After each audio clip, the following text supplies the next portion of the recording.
Vote Yes campaign in full force. Meantime, gambling opponents rally support for a no vote. And police say the New Year's Day Junkanoo Parade will be just as safe as Boxing Day. The Bahamas Tonight starts now.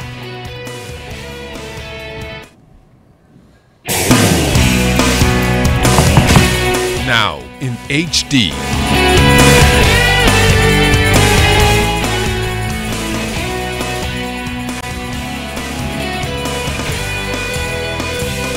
ZNS Network presents The Bahamas Tonight.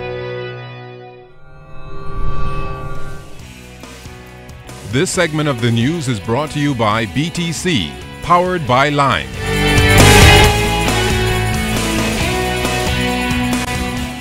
The government says it will release the questions for the referendum this week. Good night, everyone. I'm Keishla Adderley. National Security Minister Dr. Bernard Nottage is expected to deliver a national address on Wednesday detailing the questions and outlining plans for the government's public education campaign. But with the vote looming, proponents and opponents are off to a running start, courting voters hoping for a result in their favor. Good night, everyone. I'm Chris Saunders. Leading the no vote charge, though, the Bahamas Christian Council is preparing to officially launch its campaign Wednesday. Jimenita Swain spoke to the leader of the Christian Council, Dr. P.J. Patterson, earlier today, and he says all efforts are being directed at keeping gambling an illegal activity. The last few weeks, web shops have given away cash, homes, and a number of other prizes. Head of the Bahamas Christian Council, Dr. Ranford Patterson, says they are inducements for Bahamians to vote yes to the referendum, and those giveaways should have been stopped well ahead of the referendum.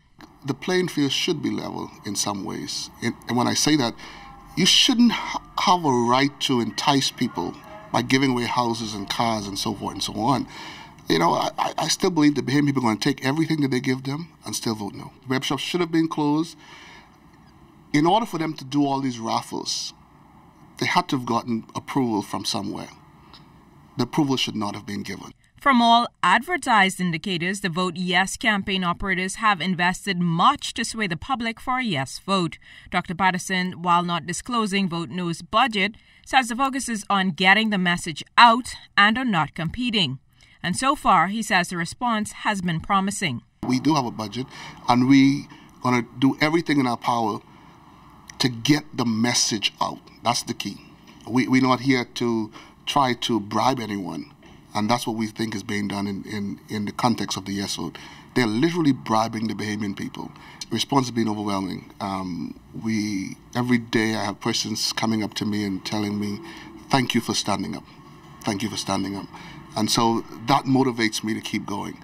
Thank you for standing up. The church needs to stand, and we thank you guys for doing that. As far as I'm aware, about 90% of the denominations in the Bahamas is supporting, or 99%. While questions have not yet been released to the public, Dr. Patterson says it's his view that the government has not provided sufficient education on the referendum ahead of the vote. He's going to start. When is he going to start?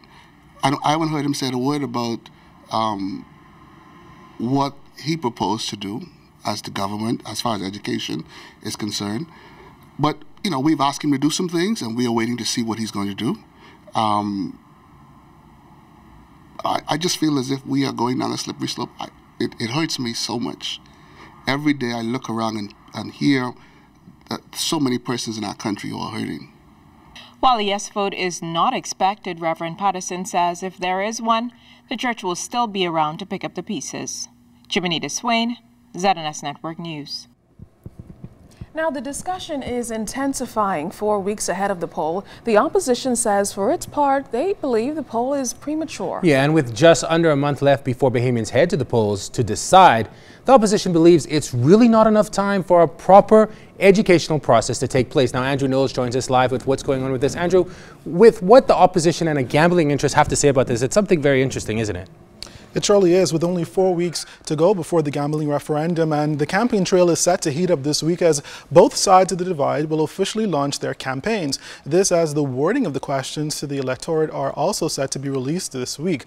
But F&M leader Dr. Hubert Minnis says it's still not enough time for Bahamians to be educated in order to make an informed decision.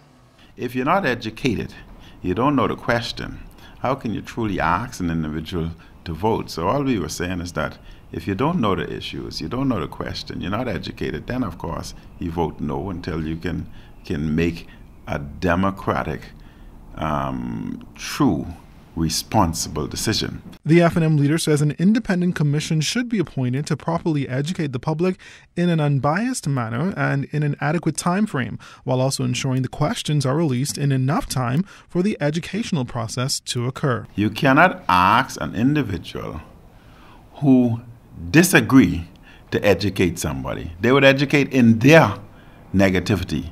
You cannot ask an individual who agree to educate. They'll educate you in that fashion. But you must have a non-biased commission who educate you, give you the pros and the cons. If you vote yes, this is what will happen. If you vote no, this is what will happen. But not to tell them how to vote. But it hasn't hampered officials of Vote Yes Bahamas from planning their campaign. While the group does express some concern over not knowing the questions, it hasn't hindered them from strategizing. In fact, lead spokesperson Teresa Moxie Ingram telling our news team that once the questions are released, the group will simply tweak its campaign to reflect what it would need to get an overwhelmingly positive yes vote. And their campaign, by the way, kicks into full gear on January 3rd. Thanks a lot, Andrew. In other news tonight, with the New Year's Day Junkanoo Parade just hours away now, police are at this hour out and about along the main road arteries that lead to Bay Street conducting their road checks. Definitely, and as Janae Noel Ferguson tells us tonight, Leon Bethel, Assistant Commissioner of Police in charge of uniformed operations, says the same high level of security maintained during the Boxing Day Parade will continue. Prolific offenders beware. Once again, police will be on the lookout for persons known to them. And according to Assistant Commissioner of Police Leon Bethel, all resources available to police will be used to ensure that spectators are able to enjoy the first Junkanoo Parade of the year. Officers will be there looking for persons who are on a wanted list, looking for prolific criminals who are engaged in gang activities, criminals who have been arrested for any type of serious offenses, gone to prison, did not produce the weapons that they use in committing these serious offenses, but they are now out on bail. We're going to continue to go after them. And if the new year meets you under the influence, Bethel advises to not even think about making your way onto Bay Street. If you go out tonight and you get drunk and you come to try to get into Junkanoo, I think you will have to watch Junkanoo next year, because we are not going to allow you to come to Bay Street drunk to molest with decent people on Bay Street. Bethel says they plan to continue with the successes of the Boxing Day Parade, with only minor mishaps occurring. He noted that hundreds of persons were turned away because they did not fit the part or were not acting accordingly. The police also confiscated several weapons on Boxing Day. And to ensure that they run an even tighter ship this time around, Bethel says police will be out and about even earlier. We have more officers deployed early in the evening, long before Junkanoo starts. They will be scanning those arteries going into Bay Street. All of the major sections like Blue Hill Road and Market Street, East Street and Wolf Road and Collins Avenue. Officers will be carrying out stop and search in those areas to make sure to look here.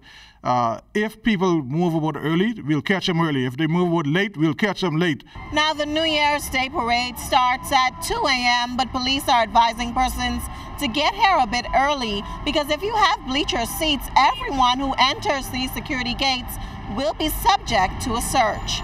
Janae Noel Ferguson, ZNS Network News. Now, tickets were sold out for the Boxing Day Junkanoo Parade, but according to Junkanoo officials, tickets aren't going as fast as they would like for the New Year's Day Parade. Now, JCNP Chairman Silbert Ferguson is encouraging Bahamians to support the last parade of the season. As you can see, this is our last day. We have had a lot of customers here today. We have had a lot of customers over at Festival Place this morning, and so they're going steadily. We're going to be closed here at 3 o'clock. And we will be downtown at Festival Place right up until parade time. Now, the judging process during the Boxing Day Junkanoo Parade has been met with much controversy, with the Shell Saxon Superstars filing a dispute over their fourth-place finish. When ZNS News asked Ferguson about the unofficial results and if there will be any changes, he replied this way. The unofficial results are out at this time. All of the groups collected their scores last evening. I know that they are going over them, but the tally room head of the tally room and the PMT have extended the times because the deadline time goes right into the parade. And so I think groups will have an additional day or two, probably into January the 2nd or 3rd, to launch any kind of formal protest. But they will get that formal word sometime today. Well, coming up, find out why this man is heading to court. And then find out what this is all about. You'll be surprised. Stay with us.